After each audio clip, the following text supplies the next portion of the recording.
إن الحمد لله نحمده ونستعينه ونستغفره ونعوذ بالله من شرور أنفسنا ومن سيئات أعمالنا من يهده الله فلا مضل له ومن يضلل فلا هادي له وأشهد أن لا إله إلا الله وحده لا شريك له وأشهد أن محمدا عبده ورسوله يا أيها الذين آمنوا اتقوا الله حق تقاته ولا تموتن إلا وأنتم مسلمون يا أيها الناس اتقوا ربكم الذي خلقكم من نفس واحدة وخلق منها زوجها وبث منهما رجالا كثيرا ونساء واتقوا الله الذي تساءلون به والأرحام إن الله كان عليكم رقيبا يا أيها الذين آمنوا اتقوا الله وقولوا قولا سديدا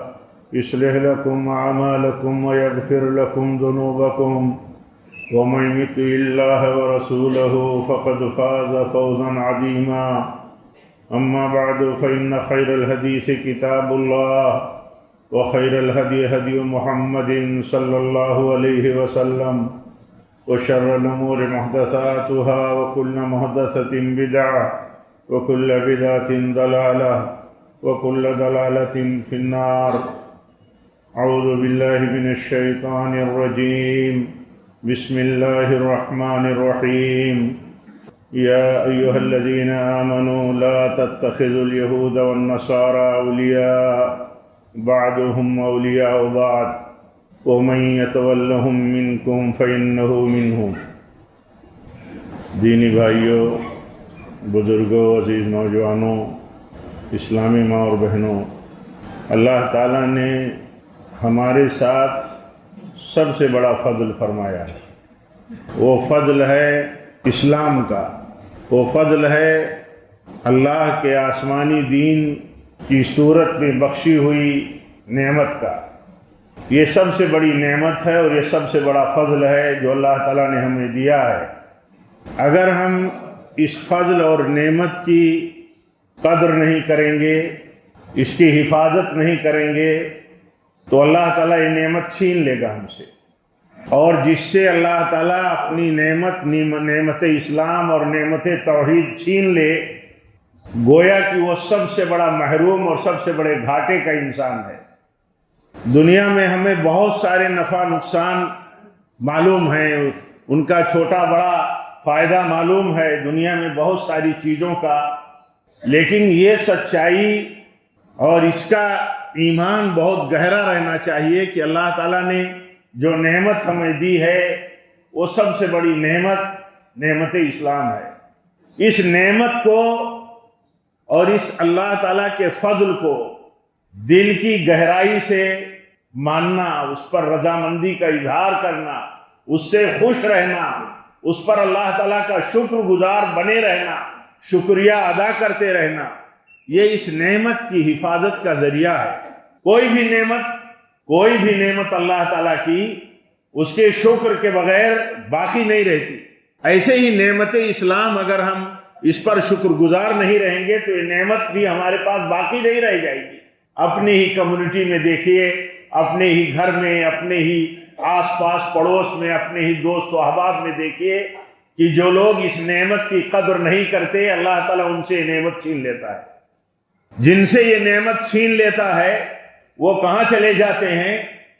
وہ غیروں کے طرز پر، غیروں کی تقلید پر، غیروں کے کلچر پر، غیروں کے رہن سہن اور انداز پر، غیروں کے لباس اور غیروں کی شکل و صورت پر وہ اس راز پر چلے جاتے ہیں. وہ سمجھتے ہوں گے، دنیا سمجھتی ہوگی کہ وہ کہیں بلندی پر جا رہے ہیں، ان کا اسٹیٹس اونچا ہو رہا ہے، لیکن اللہ تعالیٰ کے نزدیک وہ پستی میں جا رہے ہیں. وہ پستی میں، بلکہ یہ سزا ہوتی ہے اللہ تعالیٰ کی. کم لوگ، اللہ کے کم بندے ہم میں اور آپ میں ایسے ہیں جو اس بات کو اس نقطۂ نظر سے سمجھتے ہو کہ اللہ تعالیٰ کی دی ہوئی نعمت یہ ہمارے لیے سب سے بڑی نعمت ہے، سب سے بڑی نعمت ہے. اسی لیے اس نعمت کی حفاظت ہمارے جان و مال سے زیادہ اہم ہے.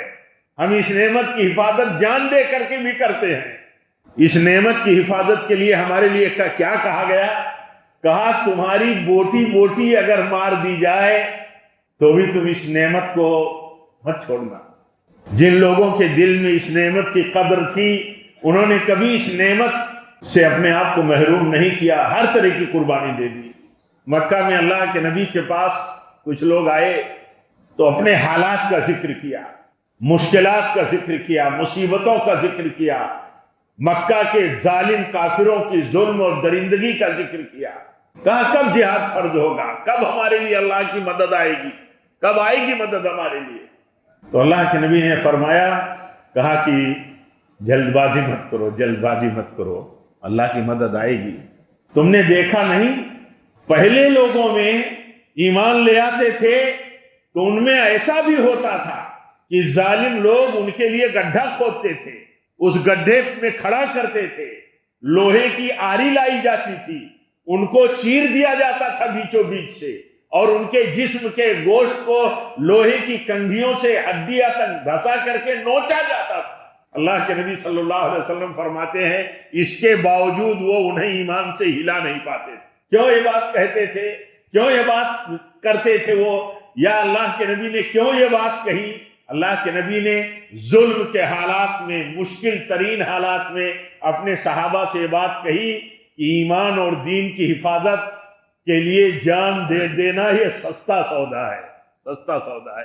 یہ ہمارے لیے آج باتیں ہو گئی، ہمارے لیے کہنے کی یہ بات ہو گئی۔ آج ہم اپنا لباس نہیں اسلامی رکھ سکتے، ہم اپنی شکل و صورت اسلامی رکھنے میں شرم محسوس کرتے ہیں، نقصان اور گھاٹا محسوس کرتے ہیں، اپنی عزت کی کمی محسوس کرتے ہیں۔ ایسے نیٹ ورک اور سماج میں ہم جیتے ہیں، ایسا ہمارا معاشرہ ہے، ایسا غلبہ ہے غیروں کے کلچر اور تہذیبوں کا، ہاں، کہ ہم یہ محسوس کرتے ہیں تو جب ہم چھوٹی چھوٹی دین کی نشانیوں اور شعائر اور علامات کو جن سے ہماری پہچان بنتی ہے ان کے لیے ہماری چھوٹی چھوٹی قربانیاں لگتی ہیں، اگر ان چھوٹی چھوٹی چیزوں کے لیے جو اسلام کی پہچان ہے اگر ان کی ہم حفاظت نہیں کر پائیں گے تو آپ بتائیے ہم بنیادی چیزوں کی حفاظت کیسے کر پائیں گے؟ اسی لیے یہ اسی وقت ممکن ہے، یہ اسی وقت ہو سکتا ہے جب ہمارے دل میں اس کی قیمت ہو، ہمارے دل میں جس نعمت کی قدر ہوتی ہے، جس کی اہمیت ہوتی ہے، اس کے لیے ہم بہت ساری مشکلات، بہت ساری مشقتیں، بہت ساری قربانیاں دیتے ہیں اور ہمارے لیے آسان ہوتا ہے، لیکن جس کی قیمت ہمارے دل میں کم ہوتی ہے اس کے لیے قربانی دینا بھی ہمارے لیے بہت مشکل ہوتا ہے۔ اس لیے ہمارے دل میں یہ بات بہت گہرائی کے ساتھ دل کی جڑوں میں یہ بات ہونی چاہیے کہ اللہ تعالیٰ کا دین ہمارے لیے سب سے محبوب ہے، وہ دین اسلام ہے، وہ دین محمدی ہے، وہ دین معصوم ہے، وہ دین عظیم ہے، یہ آسمان سے اترا ہوا دین ہے، وہ توحید والا دین ہے، شرک والا دین نہیں ہے۔ تو جس کے دل میں اس کی قدر ہوگی، اس نعمت اور اس کے فضل کا احساس ہوگا، جس نعمت کا بھی احساس ہوگا اس کی قدر اسی طرح زیادہ ہوگی اس کی۔ اور جب یہ احساس ہوگا کہ اسلام اللہ کی سب سے بڑی نعمت ہے ہمارے لیے، اور آپ نے فرمایا ہے اس نعمت کی حفاظت کے لیے تمہیں قتل کر دیا جائے، تمہیں بوٹی بوٹی کر دیا جائے، تمہیں آگ کا الاؤ تیار کر کے اس میں جلا دیا جائے، تو یہ سب تم گوارا کر لو، کیونکہ یہ دنیا ہے ختم ہو جائے گی، یہ دنیا ہے مر جانا ہے، یہ دنیا ہے جان و مال سب ایک دن کہیں نہ کہیں ہمارے ہاتھوں سے چھوٹ جائیں گے، لیکن اس کے بدلے میں جو ہمیشگی کی زندگی اللہ کی رضا، رحمت، رضوان اور جنت کی ملنے والی ہے وہ کبھی ختم ہونے والی نہیں ہے۔ یہ نعمت اس لیے بہت بڑی ہے، اس لیے اس نعمت کی حفاظت کرنا بہت اہم ہے۔ ہم میں دیکھیے اس نعمت کی حفاظت کیسے ہوگی؟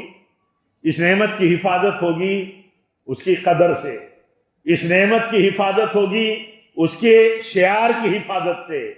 اس نعمت میں ہم دیکھیے داڑھی اسلام میں شعار ہے، داڑھی اسلام میں ایک مسلمان کی، داڑھی والے کی پہچان ہے۔ داڑھی کی حفاظت نہیں کر سکتا آدمی تو توحید کی حفاظت کیا کر سکتا ہے؟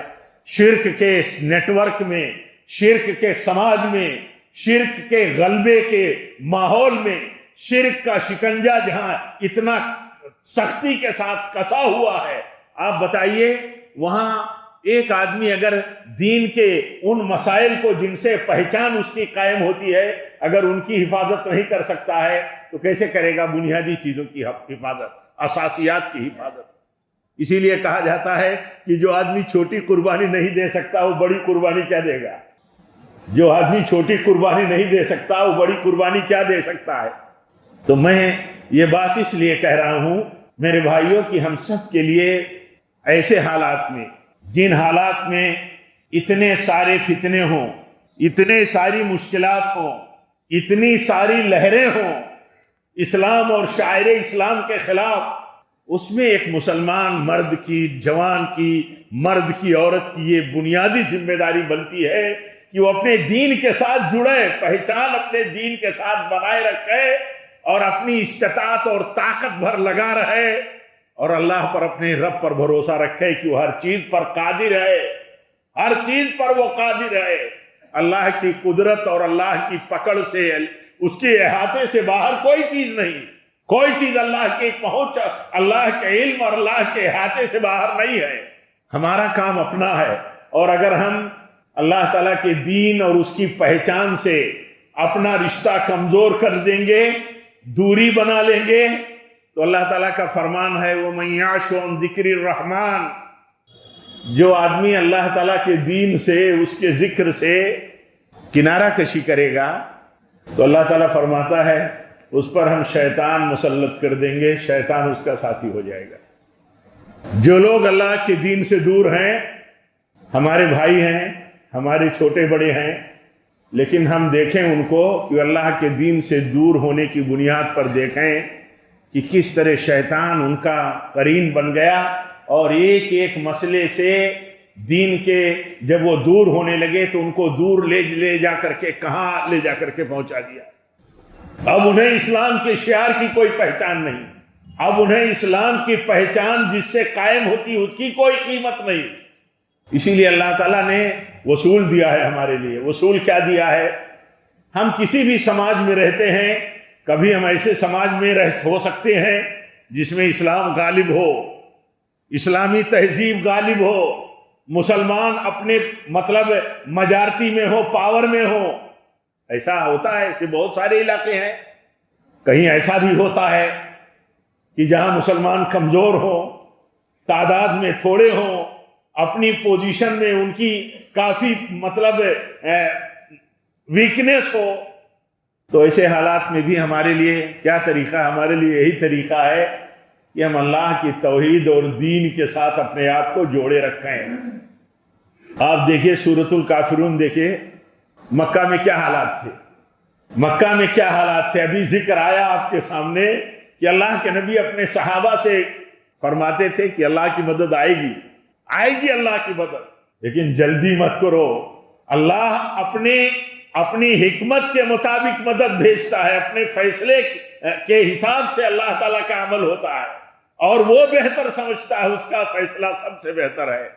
950 سال تک حضرت نوح علیہ السلام نے اپنی قوم میں دعوت کا کام کیا، سمجھایا بجھایا، بت پرستی سے روکا۔ 950 سال، 1000 سال میں 50 سال کم، 950 سال تک ایسے ہی حالات چلتے رہے۔ اس کے بعد اللہ کا فیصلہ ان کے اوپر آیا۔ اللہ تعالیٰ نے یہ ساری تفصیلات قرآن میں کیوں بیان کی ہیں؟ کہ ہمارے ایمان والے بندے اپنے رب کے فیصلے پر ایمان رکھیں، یقین رکھیں، اور یہ ایمان رکھیں کہ رب العالمین کا فیصلہ اس کے اپنے وقت پر، اس کی حکمت کے مطابق، اس کے ارادے کے مطابق ہوگا۔ کیا ہمارے ارادے کے مطابق ہوگا؟ ہمارے ارادے، ہماری حکمتیں کیا اللہ کی حکمتوں پر بھاری ہیں؟ نعوذ باللہ۔ اللہ کے نبی نے فرمایا جلد باز ہو تم، ایسے بھی ایمان والے تم سے پہلے گزرے ہیں جن کو ایسا قتل کیا جاتا تھا، ایسا، اور ان کو ہلا نہیں پاتے تھے۔ یہ ظالم اللہ کے، اس کے دین کے دشمن انہیں ہلا نہیں پاتے تھے ان کی توحید سے، کیونکہ وہ سمجھتے تھے کہ اس کی حفاظت ہم اگر جان دے کر کے کر لے گئے، جان بھی دے کر کے کر لے گئے تو ہم کامیاب ہو گئے۔ جان دے کر کے دین کی حفاظت کر لینا، مال دے کر کے دین کی حفاظت کر لینا، وطن چھوڑ کر کے دین کی حفاظت کر لینا۔ کیوں وطن چھوڑا تھا؟ آخر ہجرت اسلام میں کس لیے تھی؟ کیوں ہجرت ہوئی؟ یا اسلام میں ہجرت کس لیے ہے؟ اس لیے کہ جس بستی میں رہ کر کے ہم اپنے دین اور اپنے توحید کی حفاظت نہیں کر سکتے، بچا نہیں سکتے اپنے دین کو، تو اس بستی کے سارے سیٹ اپ کو، اپنے سارے سسٹم کو، سارے نیٹ ورک کو چھوڑ دیں گے، اس لیے تاکہ اللہ کے دین کی ہم حفاظت کر لیں، اس بستی، اس علاقے کی طرف جا کر کے جہاں اللہ کے دین پر حفاظت ہمارے لیے آسان ہو جائے۔ آپ بتائیے، یہ قیمت اللہ تعالیٰ کے دین کی جب بندے کے دل میں ہوتی ہے تو وہ رب دیکھتا ہے، وہ جانتا ہے، وہ چاہتا ہے، وہ امتحان لیتا رہتا ہے کہ ہمارے دلوں میں ہمارے دین کی قیمت کتنی ہے، ویلو کتنا ہے، ویلو کتنا ہے ہمارے دین کی ہمارے دلوں میں۔ ہمارے دلوں میں اللہ تعالیٰ ویلو دیکھنا چاہتا ہے، وہ دیکھنا چاہتا ہے کہ جس دین کو کہتے ہو یہ اللہ کا دین ہے، یہ نجات کا دین ہے، دنیا اور آخرت کی بھلائی کا یہ دین ہے، اس دین کے لیے ہر طرح کی قربانی کا حکم ہے، تو ہر طرح کی قربانی آدمی دے گا، اور یہ اسی وقت دے گا جب اس کو اس بات پر یقین ہو۔ نبی صلی اللہ علیہ وسلم ہمارے لیے اسوہ حسنہ ہیں۔ ہم نبی صلی اللہ علیہ وسلم کے کلمے کے ساتھ، توحید کے کلمے کے ساتھ، آپ کی نبوت، آپ کی رسالت کے کلمے کے ساتھ ہم مسلمان ہوتے ہیں۔ ہماری پہچان ہمارے سماج میں ایک مسلمان ہونے کی حیثیت سے کب رہے گی؟ جب اللہ کے دین پر، نبی صلی اللہ علیہ وسلم کے طریقے کی پیروی کرتے ہوئے ہم رہیں گے۔ نبی کا طریقہ، کسی کو اختلاف ہے؟ کبھی کہیں کسی کو اختلاف نہیں، نہ سمجھ کا کوئی پھیر ہے، نہ سمجھنے میں کوئی دقت اور گہرائی ہے، کوئی بہت ڈیپ میں گہرائی میں جا کے مسئلہ سمجھنا نہیں ہے۔ مسئلہ بہت دو چار کی طرح دو ٹوک ہے کہ اللہ کا دین ہے، اللہ کے دین پر نبی نے صلی اللہ علیہ وسلم اللہ کے حکم اور اللہ کی چاہت کے مطابق چل کر کے نمونہ چھوڑا ہے، ہمارے لیے اسوہ چھوڑا ہے، طریقہ چھوڑا ہے، آئیڈیل چھوڑ دیا آپ نے ہمارے لیے کہ کیسے اس اللہ کے دین پر چلنا ہے۔ تو اللہ کے دین پر نبی صلی اللہ علیہ وسلم کا چلا ہوا طریقہ ہی اللہ کا دین ہے۔ تو جو اللہ کے نبی کی سنت ہے اس کو ہلکا سمجھنا، اس کا مذاق اڑانا، اس کا اپنی زندگی میں اہمیت کم دینا، یہ ایک سنت کی فکر سے غافل ہو جانا، یہ دلیل اس بات کی ہے کہ انسان اللہ تعالیٰ کے دین سے اب دور ہوتا جا رہا ہے۔ اللہ تعالیٰ نے جب نبی کو بھیجا اور ہمیں کہا کہ اللہ کے دین میں داخل ہونے کے لیے تمہیں توحید کی گواہی دینی ہے کہ اللہ اکیلا عبادت کا مستحق ہے، کیونکہ وہی خالق ہے، اور جو مخلوق ہے وہ عبادت کی مستحق نہیں ہو سکتی، اور اس کا ایک رسول ہے جو فائنل ہے، آخری ہے، وہ قیامت تک کے لیے ہے، سارے جنوں اور انسانوں کے لیے ہے۔ تو وہ رسول اس دین کا علم بردار ہے، اس پر چلنے والا ہے، اس دین کا اسوہ چھوڑا ہے، اسی رسول کے مطابق زندگی گزارنا ہے۔ اس رسول کی داڑھی پر کوئی مذاق اڑائے، ان کی سنت پر کسی قسم کا مذاق اڑائے، ان کے طریقے اور ہدایت پر کوئی مذاق اڑائے، آپ کی چھوٹی بڑی سنتوں کو کوئی معمولی سمجھے، تو آپ یہ سمجھ لیجئے کہ وہ اللہ تعالیٰ کے دین سے دھیرے دھیرے دور ہوتا جا رہا ہے، اعراض کر رہا ہے، اور اسے تو اپنے نبی کے ساتھ اتنا گہرا، اتنا بنیادی، اتنا والہانہ رشتہ ہونا چاہیے کہ نبی ہمارے لیے اسوہ حسنہ ہیں۔ ایک ایک بات، ایک ایک طریقے کی نقل، عجیب زندگی میں مثالیں ہیں آپ صلی اللہ علیہ وسلم کے ساتھ آپ کے صحابہ کی۔ ایک دن اللہ کے نبی جوتے میں نماز پڑھا رہے تھے، جوتے میں، اور آپ نے جوتا نماز کی حالت میں جوتا نکال دیا، تو جن صحابہ کے پیروں میں جوتے تھے نماز کی حالت میں نکال دیا۔ نماز کی حالت میں کیوں نکال دیا؟ نماز کی حالت میں اللہ کے نبی نے نماز کی حالت میں جوتا نکال دیا۔ ایک بار آپ نے فرمایا سونے کی انگوٹھی، سونے کی کوئی بھی چیز، آپ نے فرمایا میری امت کے مردوں پر حرام ہے، تو جن کے انگلیوں میں سونے کی انگوٹھیاں تھی پھینک دیا۔ تو آپ کے کہنے کا مطلب پھینکنا نہیں تھا، پہننا منع تھا۔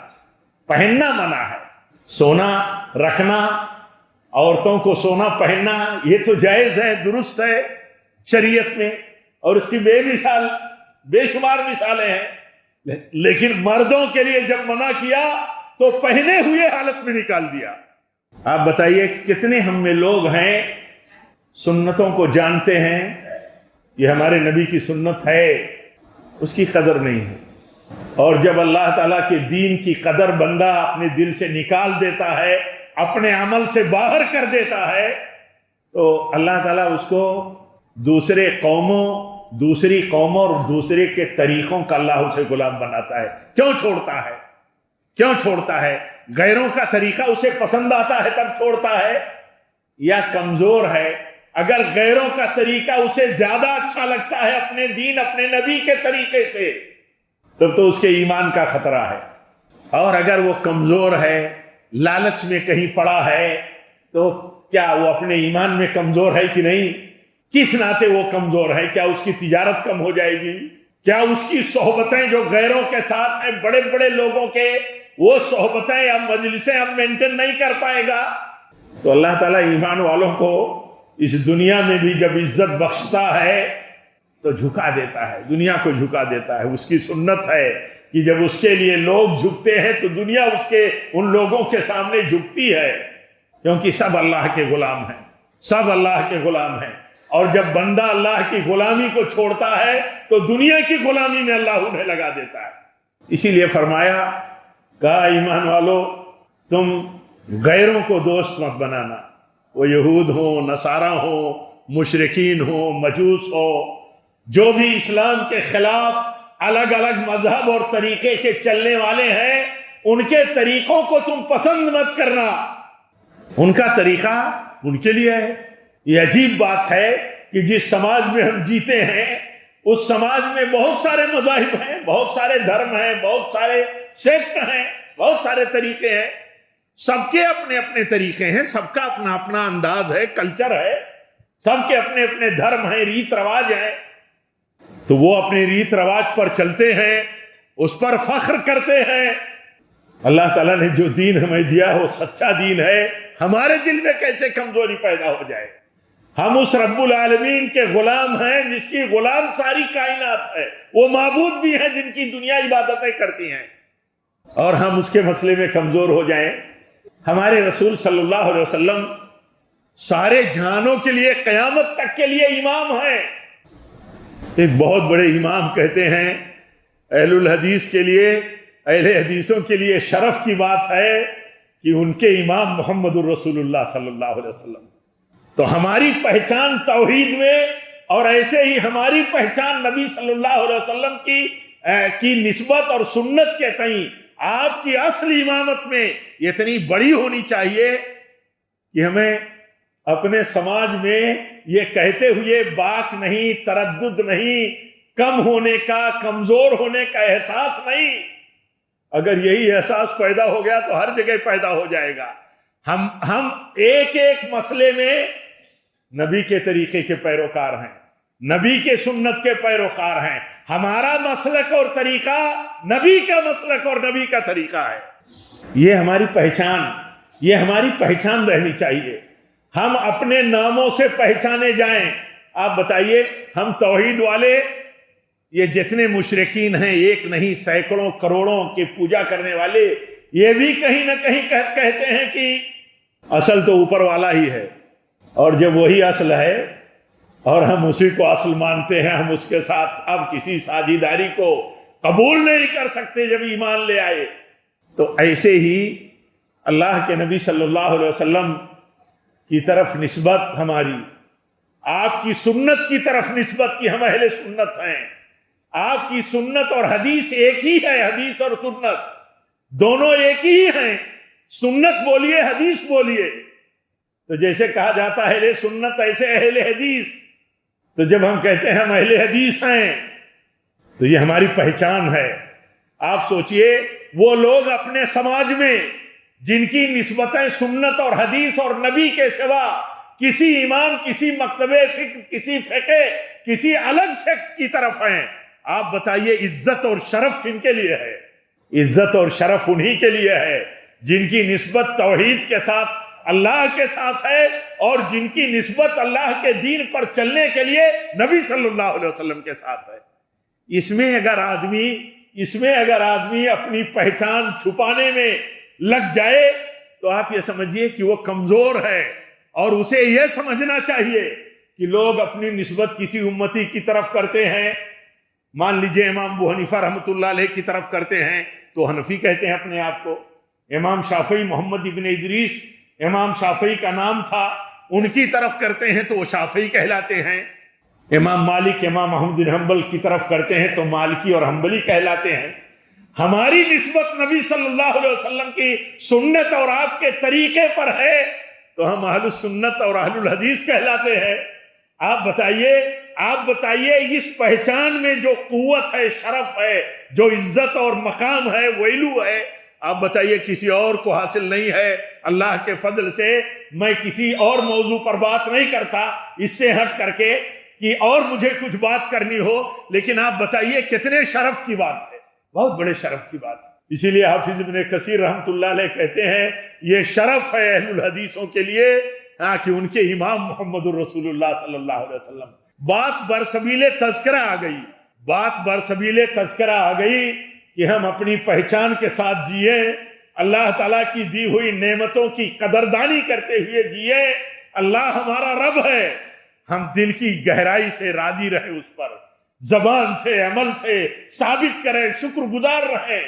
محمد صلی اللہ علیہ وسلم ہمارے لیے نبی اور رسول ہیں، تو آپ کے نبی اور رسول ہونے کا مطلب یہ ہے کہ ہم امتی اپنی نسبت آپ کے ساتھ کرتے ہیں۔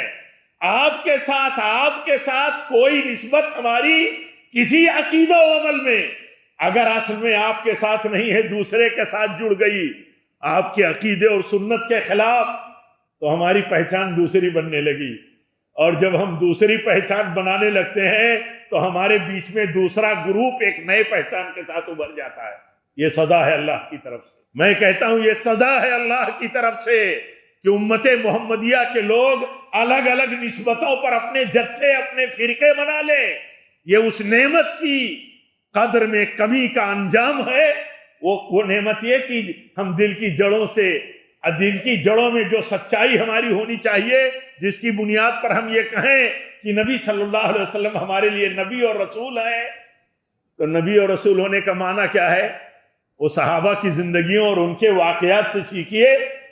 کسی نے کہہ دیا حضرت عبداللہ ابن عمر سے کہ آپ کے ابا امیر المومنین عمر بن خطاب تو حج تمتع سے روکتے ہیں، تو آپ کیا فرماتے ہیں؟ تو کہتے ہیں میرے ابا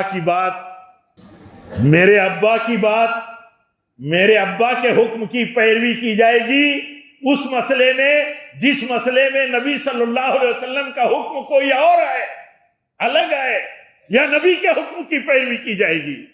سوال کرنے والے کے پاس کوئی جواب ہوگا کہ میرے ابا اور نبی صلی اللہ علیہ وسلم یہ ایک مسئلے میں دو رائے رکھتے ہوں تو نبی کے حکم اور رائے کی پیروی کی جائے گی، کیونکہ نبی کی بات اللہ کی بات ہے، یا میرے ابا کی بات کی پیروی کی جائے گی؟